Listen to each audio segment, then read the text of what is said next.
So good morning everyone, this is our Shoreham House. I'm Justin Noxon, this is Andrew Jenner and we're from Noxon Architecture.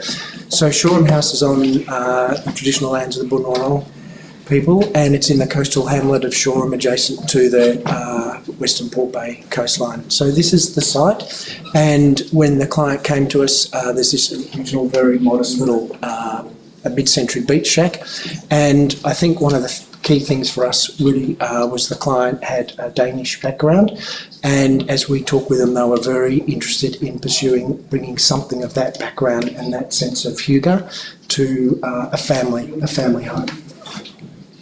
So this is the modest original shack, and I think the two things that we really took from this, they were expecting us to demolish it by the way, and we retained it, and it was this bluestone base and the fact that all the interior spaces were very small, very modest, but they did have this connection with a canopy and this elevated balcony and that sort of coastal typology of being up above the landscape.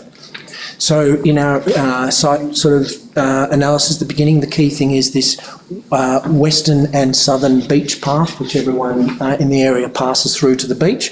The floodplain and down the slope, this is a sort of flood and sort of boggy part of the site, I guess.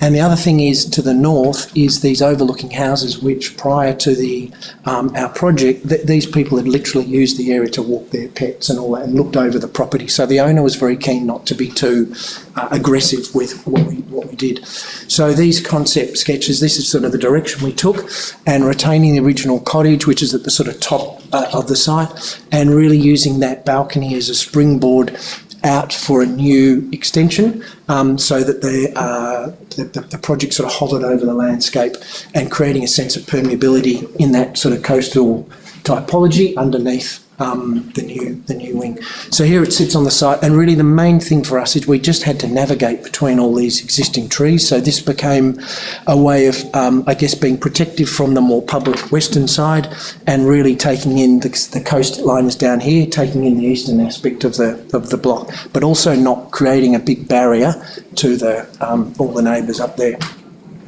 So sorry for the orientation shift, but just to fit it all on. So this is the original cottage, and we created a stair glazed sort of link as a separation between the new wing here, which sort of works down the site. This is a playroom.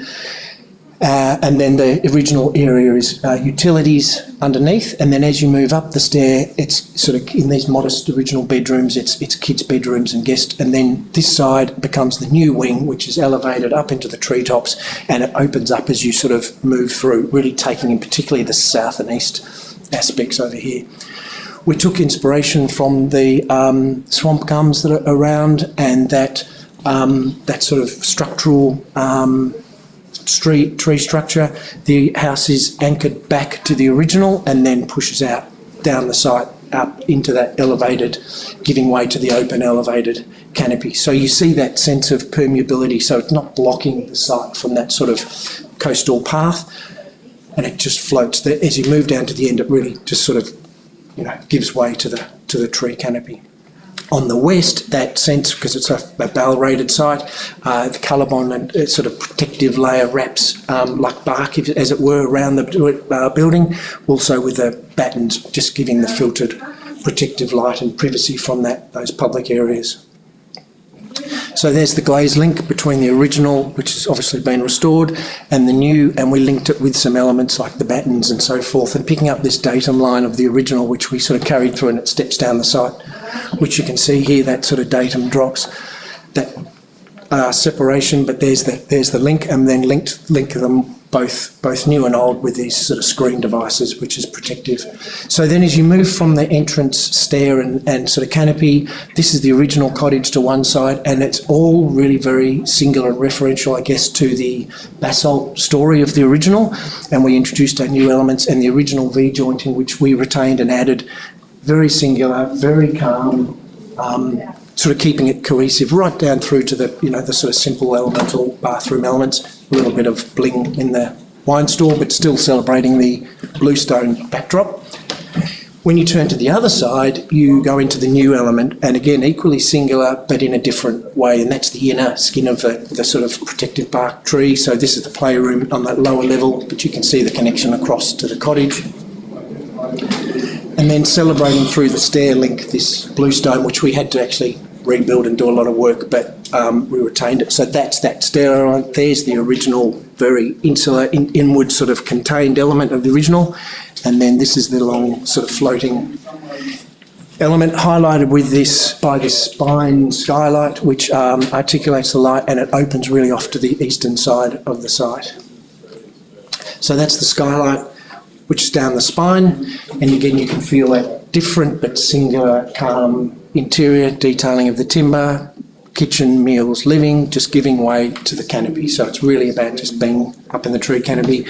Operable, this is the sort of western side, but punctuated by this these sort of spaces of just bringing the family together, casual, open, relaxed, calm, singular sort of elemental spaces. Everything's highly sort of integrated.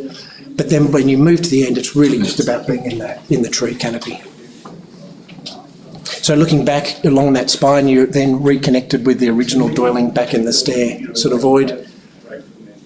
And simple things, even like the kitchen, and you look out over the pool, it's passive surveillance, but again, it's just very singular and really about that cohesive, singular nature. It's keeping it all very calm. Through to the bedroom spaces. That's the main bedroom, and that's that sort of distinction between that tough outer shell, a fire-rated sort of outer shell, and then this calm, equally sort of singular interior shell, looking out over the site to the south.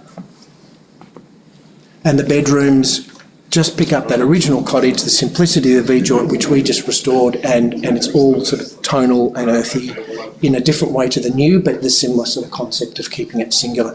Operable screens just allow us to address the different aspects. Very simple, relaxed, casual, and just referring back to that simple way of living. That's the connection back to the stair and the cottage. Just briefly, won't dwell on it for interiors, but Andrew's just got a few, I guess, interesting construction elements. So just a snapshot of our model. So quite a simple outcome, but complex in its design. Through to the shop drawing and getting our design intent across to the subcontractors. There's the steel frame going in with the original cottage at the back. More interesting for interiors is this retaining the bluestone, which needed quite a bit of patching, but important in keeping that element from the original. And then here the steel stair that we brought up, making sure that it only touched both sides in a couple of places, so it kind of floats in that interior between the new and old and the glass link. And then a skylight, fairly conventional timber framing, but we worked really hard with the contractors and carpenters to have that single uniform interior, which is... Thank you, that's our Shoreham House.